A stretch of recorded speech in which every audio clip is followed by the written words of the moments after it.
चलो, हाय, good morning. कहाँ तक बताए थे कल हम? वो मतलब 1 degree prefix, sorry 2 degree prefix हो गया, 1 डिग्री प्रीफिक्स हो गया, रूट वर्ड हो गया, 1 डिग्री सफिक्स हो गया, उसके बाद 2 डिग्री सफिक्स थोड़ा सा बताए थे, मतलब बताए नहीं थे। 2 डिग्री सफिक्स जैसे जैसे हम आगे क्लास बढ़ेंगे तो 2 डिग्री सफिक्स जो है हम आगे में डिस्कस करेंगे। अभी हमको उस पर चर्चा नहीं करना है, हमको अभी 1 डिग्री सफिक्स तक, जैसे 1 डिग्री सफिक्स तक ख़त्म हो जाएगा उसके बाद हम 2 डिग्री सफिक्स को फुल डिस्कस करेंगे और वहाँ से उसका एप्लीकेशन होगा। अभी जो एप्लीकेशन होगा वो 1 डिग्री सफिक्स तक चलेगा। तो अब हम लोगों को क्या करना है, IUPAC नाम लिखना है।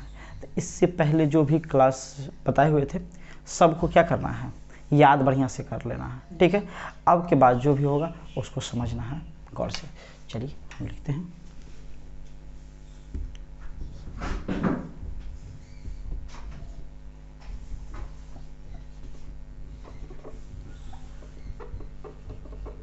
IUPAC nomenclature.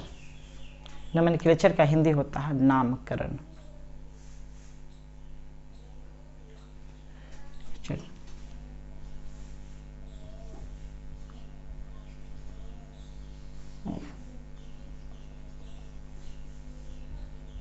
Organic compound,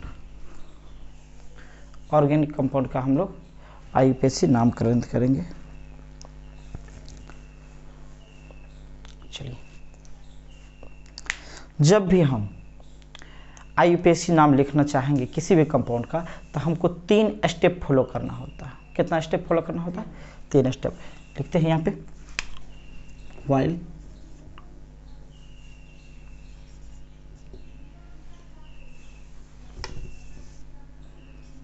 we will flow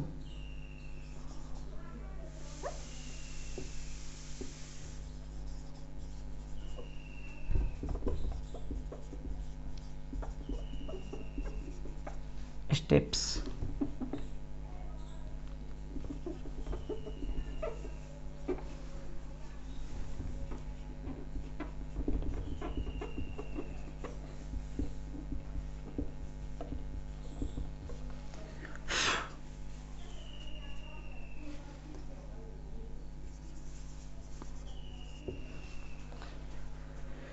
जब भी हम कंपाउंड का क्या करेंगे, IUPAC नाम लिखेंगे तो हमें कितना स्टेप फॉलो करना है? 3 स्टेप फॉलो करना है। वो कौन कौन सा 3 स्टेप है? पहला है selection of parent chain.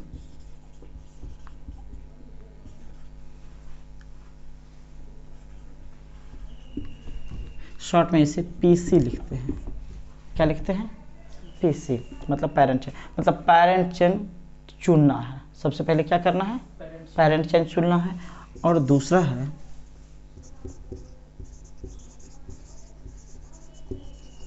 Numbering of parent chain. फिर उस दूसरा स्टेप में क्या करना है? उस पेरेंट चेन का नंबरिंग करना है। तीसरा स्टेप है नेमिंग ऑफ द कंपाउंड। तीसरा स्टेप क्या है? उस कंपाउंड का नाम लिखना है। फिर से देखिए, यदि हमको कोई भी ऑर्गेनिक कंपाउंड मिल जाए, जैसे हम एक एग्जांपल ले लेते हैं, मान लेते हैं कि यह कोई ऑर्गेनिक कंपाउंड है, ठीक है।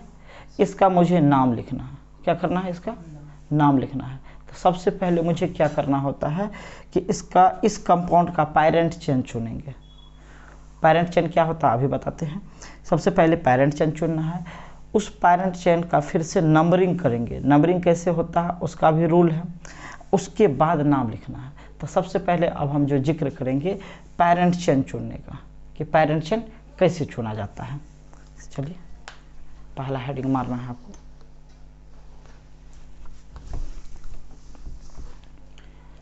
Selection of parent chain.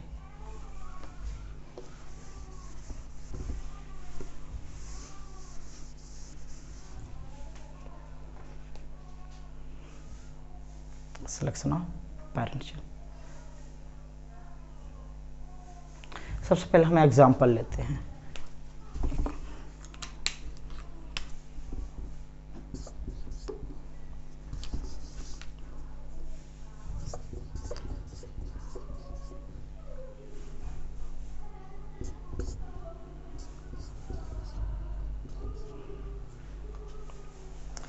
ये कोई एक कंपाउंड है, कोई एक कंपाउंड है। तो यदि मुझे इसका IUPAC नाम लिखना है तो हमें कितना स्टेप से गुजरना पड़ेगा? 3 स्टेप से। तो पहला स्टेप कौन है? Selection of parent chain. Parent chain कौन सा होता है? कहा जाता है that carbon chain will be selected as parent chain which contains maximum number of carbon atom. मतलब क्या कि इस कंपाउंड में वह कार्बन चेन पैरेंट चेन माना जाएगा जिसमें कार्बन एटम की संख्या सबसे ज़्यादा हो, जिसमें कार्बन एटम की संख्या क्या हो। इसको हम 3 बार और लिखेंगे ताकि आपको बेहतर तरीक़ा से समझ में आ जाए।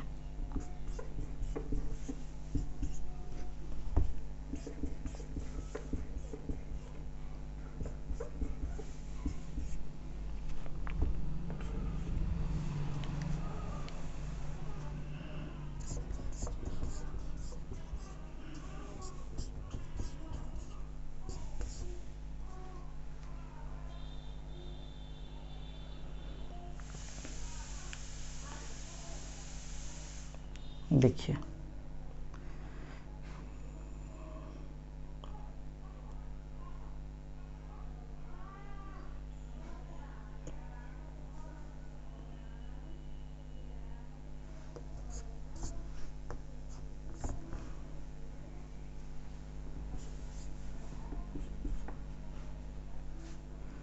अब अच्छा समझ में आएगा। क्या करना है मुझे? पैरेंट चेन चुनना है। तो पैरेंट चेन चुनने का सबसे पहला तरीका है कि आप इस तरीका से एक चेन ले सकते हैं। इसका एक मिनट बढ़िया से यहाँ पे कर देते हैं इसको।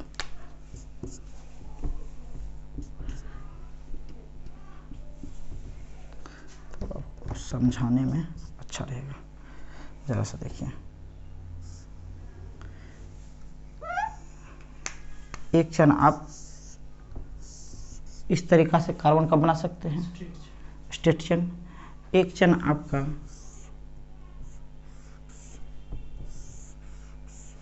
इस तरीका से बन सकता है।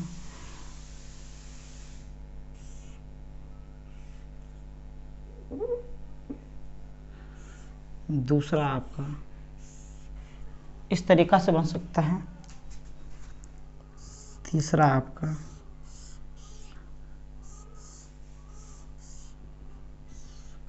इस तरीका से बन सकता है। एक और आप तरीका ले सकते हैं।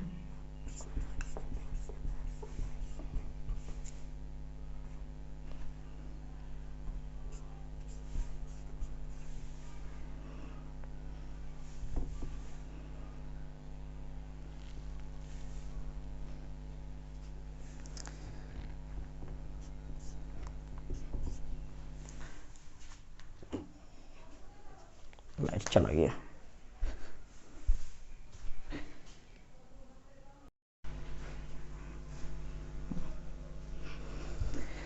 चलिए, लाइट चली गई थी। हाँ, तो आप एक इस तरीका से सिलेक्ट कर सकते हैं। देखिए यहाँ पे हमको क्या करना है? कार्बन चेन सिलेक्ट करना है पैरेंट चेन के लिए। तो एक तरीका आप इस तरीका से भी अपना सकते हैं।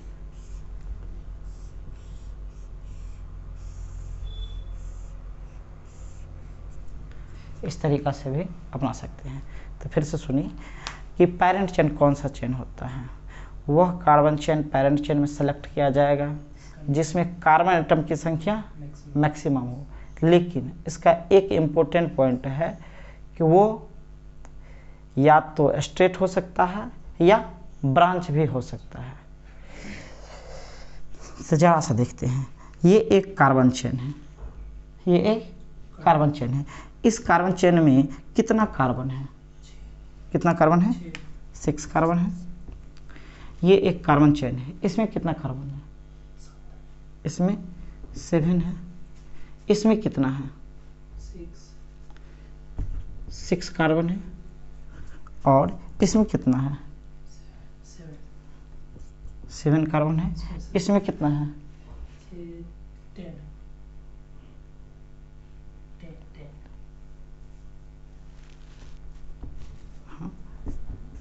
10 कार्बन है। कितना कार्बन है? तो उस अनुसार से क्या कहता है, वह कार्बन चेन पैरेंट चेन में सेलेक्ट किया जाएगा जिसमें कार्बन संख्या क्या हो? मैक्सिमम हो। लेकिन तुमको ये भी बताए हैं कि यह स्ट्रेट भी हो सकता है और ब्रांच भी हो सकता है, लेकिन एक इम्पोर्टेंट पॉइंट है कि कंटिन्यूअस होता है। क्या होता है? कंटिन्यूअस होता है। इसमें सबसे ज़्यादा कार्बन है, पैरेंट चेन तो इसको होना चाहिए, क्या होना चाहिए, लेकिन यह नहीं होता। ये क्यों? क्योंकि यह कंटिन्यूअस नहीं है। यहाँ से इधर चलते हैं तो फिर इधर एक ब्रांच नज़र आ रहा है, फिर आगे चलते हैं तो फिर नीचे एक ब्रांच आ रहा है, सीधे भी जा रहा है, तो ये कंटिन्यूअस नहीं हुआ। जबकि हम इसको देखते हैं तो इधर से चल रहे हैं, कंटिन्यूअस है, ब्रांच है, ये ब्रांच है, लेकिन ये क्या है?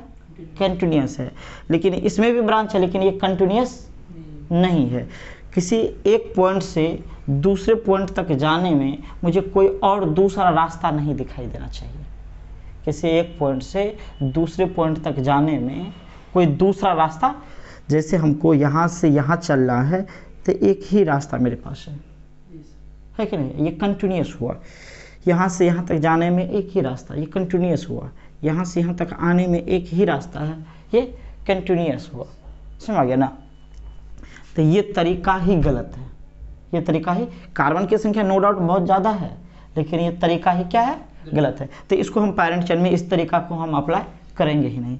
अब ये 4 कंपाउंड मेरे पास बचा है, इन चारों में देखना है कि कौन सा चेन कार्बन एटम की संख्या मैक्सिमम रखता है, कौन सा चेन कार्बन एटम की संख्या मैक्सिमम रखता है।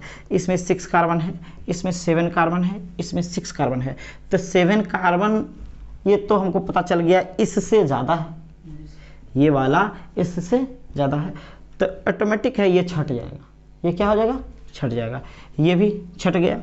अब बात है कि इसमें कितना कार्बन? 7 कार्बन। इसमें भी कितना कार्बन? 7 कार्बन। तो अब दोनों में देखो सेम पोजीशन है।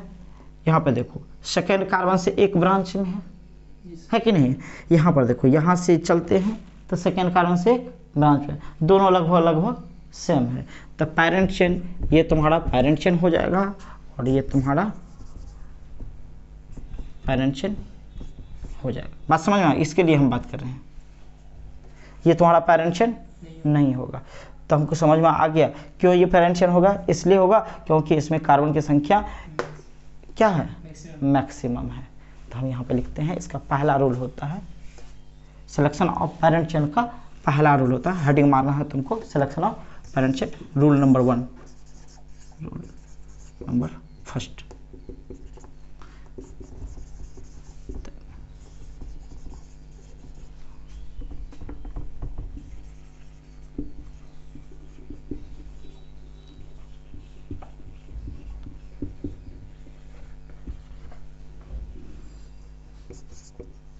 शॉर्ट में हम पीसी लिखते हैं, समझ आ जाएगा ना? पीसी कैसे, ये मत समझ लेना कि प्रियंका चोपड़ा, पीसी का मतलब होता है parent chain. That carbon chain will be selected as parent chain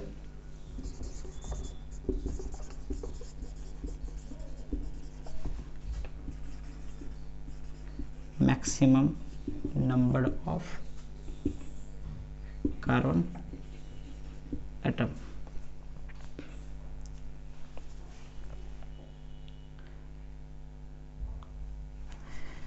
यह तुम्हारा स्ट्रेट भी हो सकता है और ब्रांच भी हो सकता है, लेकिन क्या होगा? कंटिन्यूअस होगा। इंपॉर्टेंट पॉइंट क्या है कि कंटिन्यूअस होगा। It should be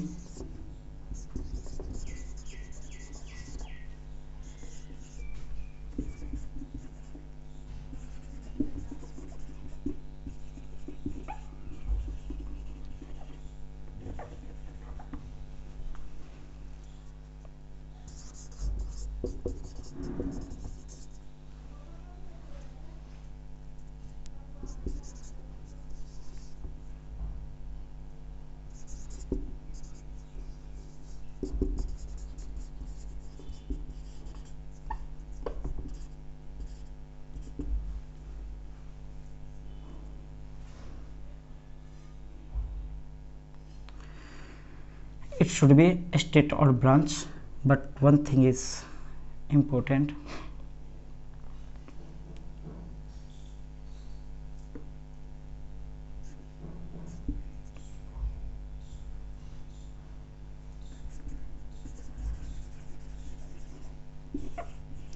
It should be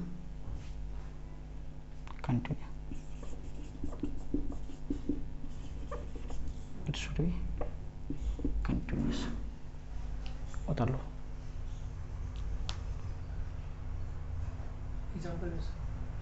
हाँ एग्जाम्पल.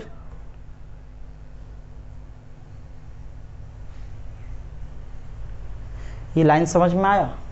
क्या कह रहा है? अच्छा पहले उतारो फिर उसके बाद हम जिक्र करते हैं.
हो गया.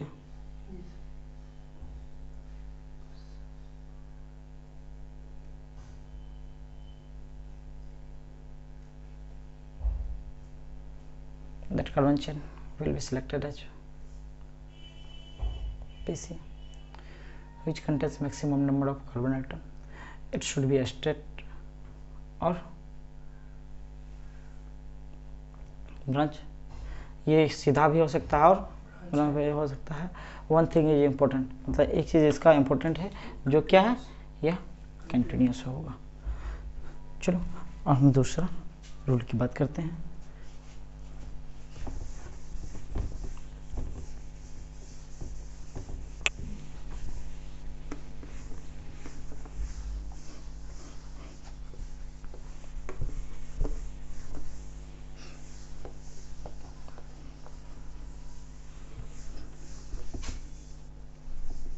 रोल नंबर इसका हो जाएगा 2. जरा से एक समझते हैं पहले.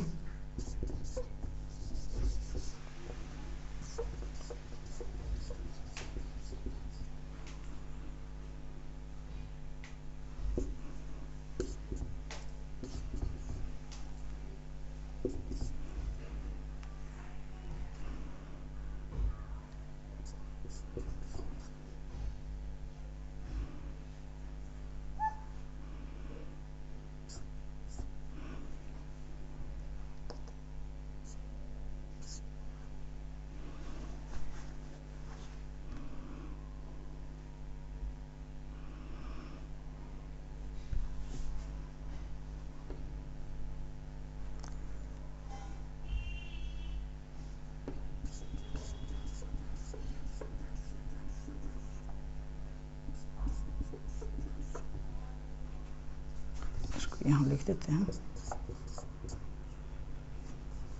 रहने देंगे, कोई दिक्कत नहीं.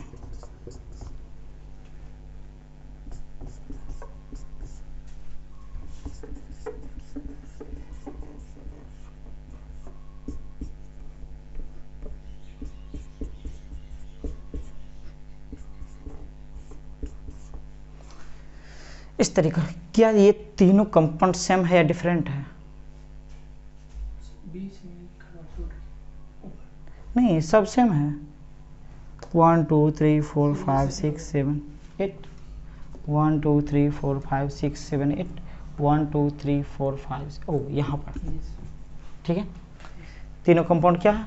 सेम है, मतलब एक ही कंपाउंड को हम बार बार लिखें ताकि आपको समझ में बेहतर तरीका से आ जाए।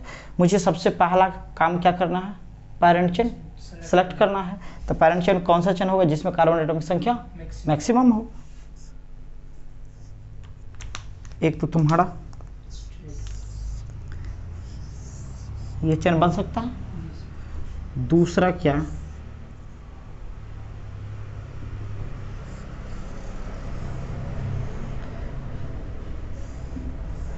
देखो यहाँ पर या तो तुम इधर भी जा सकते हो, इसके बाद एक ही कार्बन है और इसके बाद एक ही कार्बन है, चाहे तुम ऊपर चलो या सीधा चलो, बात बराबर ही होगा।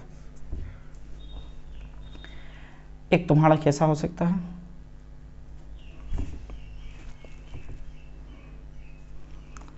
One two three four five six,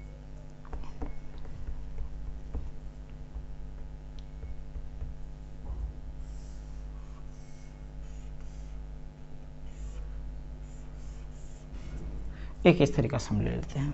देखो पहला रूल ये है कि maximum number of carbon atom क्या है इस चेन में। देखो कितना कार्बन है, कितना कार्बन है? 8 कार्बन है। इस चेन में देखो कितना कार्बन है? 8 कार्बन है। इस चेन में देखो कितना कार्बन है? 7 कार्बन है। तो ये तो ऑलरेडी छट गया, ये क्या हो गया? छट गया। अब बचा है ये दोनों। अब इन दोनों में देखना है कि पेरेंट चेन कौन होगा, क्योंकि दोनों में कार्बन एटम की संख्या क्या हो गया? सेम है। दोनों में कार्बन एटम की संख्या सेम है। इसका मतलब है ये भी चेन पेरेंट चेन के लिए compete कर रहा है और ये भी चेन पेरेंट चेन के लिए compete कर रहा है। हमने पहला रूल बताया कि वह कार्बन चेन पेरेंट चेन में सेलेक्ट किया जाएगा जिसमें कार्बन एटम की संख्या मैक्सिमम हो। तो इसमें भी मैक्सिमम 8 है, इसमें भी मैक्सिमम 8 है। तो यह भी कार्बन चेन पेरेंट चेन के लिए compete कर रहा है, यह भी कार्बन चेन पेरेंट चेन के लिए compete कर रहा है। तब क्या करना है? जब एक से ज़्यादा कार्बन चेन पेरेंट चेन के लिए compete कर रहा है तब वह कार्बन चेन पेरेंट चेन में सेलेक्ट किया जाएगा जिसमें 2 डिग्री प्रीफिक्स या सब्स्टिट्यूएंट की संख्या ज़्यादा हो। अब एक नया वर्ड यहाँ पे आ गया क्या? 2 डिग्री प्रीफिक्स या सब्स्टिट्यूएंट। 2 डिग्री प्रीफिक्स को ही सब्स्टिट्यूएंट कहते हैं। तो ख्याल रखना, पेरेंट चेन सेलेक्ट करने के बाद जो बच जाता है उसी को कहा जाता है 2 डिग्री प्रीफिक्स। पेरेंट चेन चुनने के बाद यही बचा है ना टोटली। यहाँ से देखो इस चेन से ये टोटल बचा हुआ है तो ये हो जाएगा 2 डिग्री प्रीफिक्स। बात समझ में आ गया? इसमें देखो पेरेंट चेन चुनने के बाद ये एक बच गया है तो ये क्या हो जाएगा? 2 डिग्री प्रीफिक्स होगा या नहीं होगा? हम इसको इस साइड लिख देते हैं 2 डिग्री प्रीफिक्स। एक तुम्हारा ये बच गया है, ये हो जाएगा 2 डिग्री प्रीफिक्स, होगा या नहीं होगा? एक तुम्हारा ये बच गया है, ये हो जाएगा 2 डिग्री प्रीफिक्स। कहा जाता है कि जब एक से ज़्यादा कार्बन चेन पेरेंट चेन के लिए compete कर रहा हो तब वह कार्बन चेन पेरेंट चेन में सेलेक्ट किया जाएगा जिसमें 2 डिग्री प्रीफिक्स की संख्या मैक्सिमम हो। जिसमें किसकी संख्या? सबसे पहला रूल हम कार्बन को देखेंगे। जब दोनों में देख रहे हैं कि दोनों चेन में कार्बन की संख्या सेम है तो इसका मतलब दोनों चेन compete कर रहा है। तब हमको क्या करना है? किसी एक को लेना है। तब हम देखेंगे 2 डिग्री प्रीफिक्स को। किसको देखेंगे? 2 डिग्री प्रीफिक्स। तो यहाँ पर हम देखते हैं 2 degree prefix is equal to कितना है? 2 डिग्री प्रीफिक्स। एक 2 डिग्री प्रीफिक्स ये है और एक 2 डिग्री प्रीफिक्स ये है। तो 2 डिग्री प्रीफिक्स की संख्या यहाँ पर 2 है और यहाँ पर हम 2 डिग्री प्रीफिक्स देख लेते हैं। तो यहाँ पे 2 डिग्री, एक 2 डिग्री प्रीफिक्स ये है, दूसरा ये है और तीसरा ये है। तो यहाँ पे 2 डिग्री प्रीफिक्स इक्वल टू 3। तो इन दोनों में किसके पास ज़्यादा है? तो ये तुम्हारा पेरेंट चेन होगा और ये तुम्हारा पेरेंट चेन नहीं होगा। बात समझ में आ गया? जबकि दोनों में कार्बन एटम की संख्या क्या है? सेम है। तो यहाँ पे दूसरा रूल है कि when more than 1 carbon chain compete to the PC, लिख देते हैं।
क्या लिखे हैं? व्हेन, जब more than one carbon chain, जब एक से ज़्यादा carbon chain compete to with the PC, मतलब पीसी के लिए क्या कर रहा है? compete कर रहा है। देन, तब दैट कार्बन चेन, तब वह carbon chain selected at parent chain, तब वह कार्बन चेन पैरेंट चेन के लिए सेलेक्ट किया जाएगा विच है, जिसके पास क्या हो? Maximum number of 2 degree prefix और सब्स्टिट्यूएंट। और है ये, और ओ और इसको भी उतार लीजिए।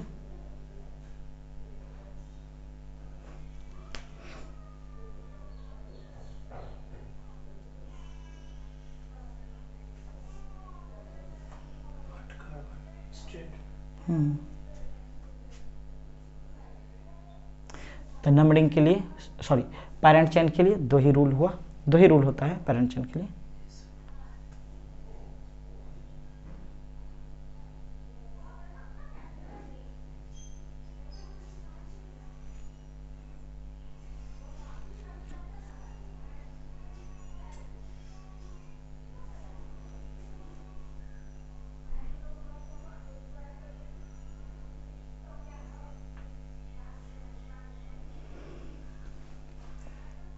समझने में दिक्कत नहीं है?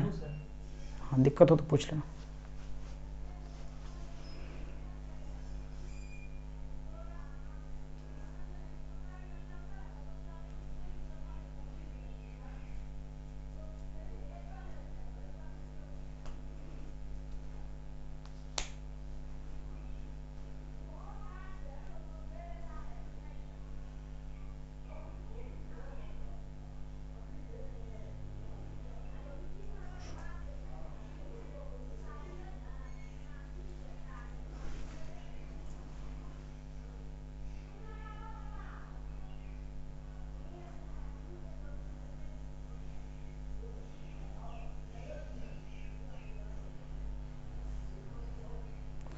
कल तुमको हो सकता है एक सीट मिल जाएगा, और मेरा क्लासरूम पे ही रखा हुआ है, तो वहाँ से सीट ला करके तुमको दे देंगे बनाने के लिए कल से।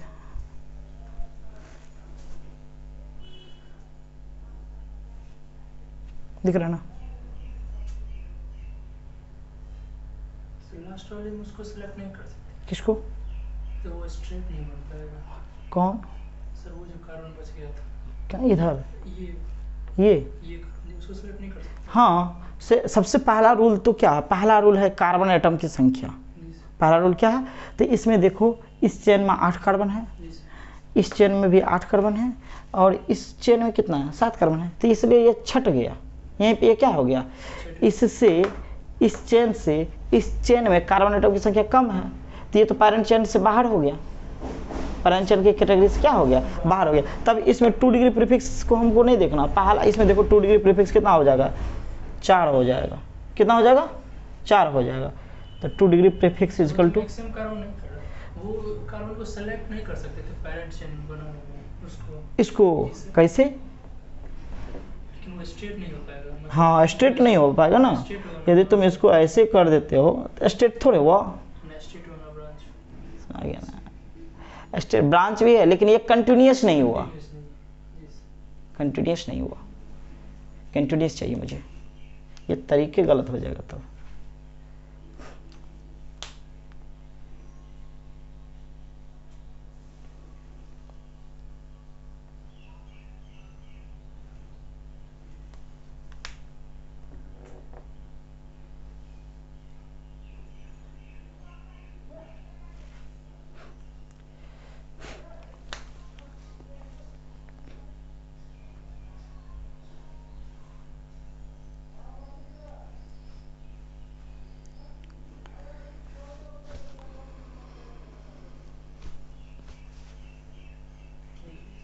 हो गया।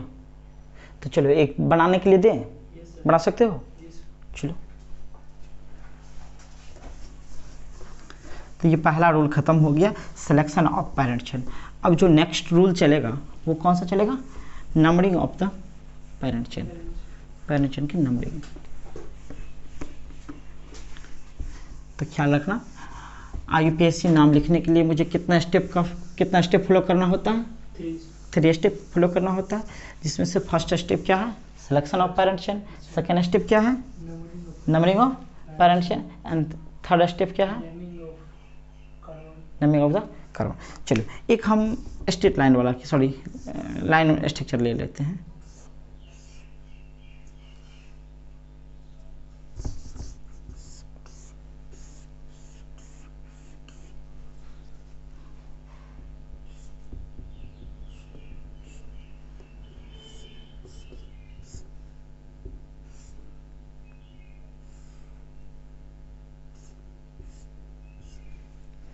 इसमें पेरेंट चेन सेलेक्ट कर सकते हो। जहाँ जहाँ ये तुमको कॉर्नर नज़र आ रहा हर जगह वहाँ पे क्या है? कार्बन है। इसको बोला जाता है लाइन स्ट्रक्चर। यहाँ पर भी कार्बन है, यहाँ पर भी कार्बन है। जहाँ जहाँ तुमको कॉर्नर नज़र आएगा, इंड नज़र आएगा, वहाँ वहाँ तुमको क्या नज़र आएगा? कार्बन नज़र आएगा। इसका तुम पेरेंट चेन चुनो, बाद में तो हम बता ही देंगे, पहले तुम चुनो। इसको छोटा करके हम यहाँ पर भी लिख लेते हैं एक और।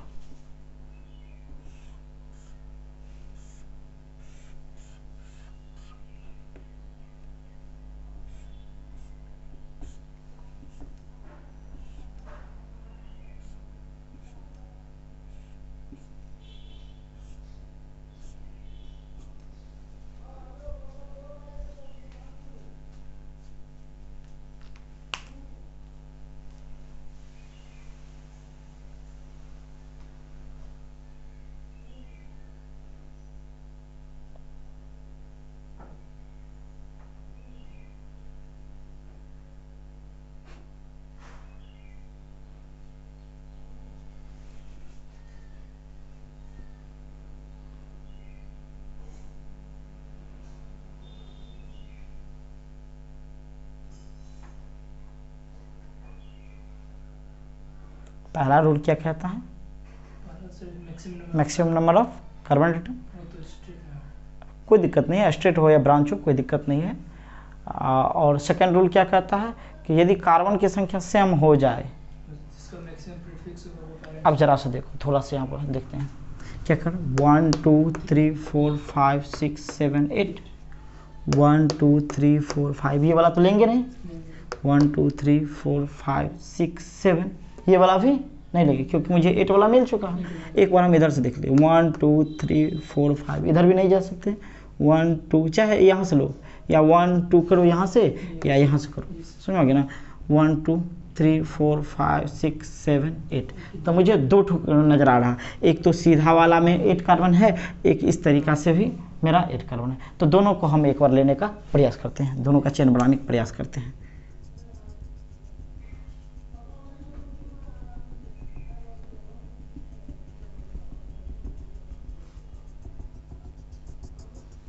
एक तुम्हारा इस तरीक़ा से चेन बन जाएगा, दूसरा तुम्हारा जो बनेगा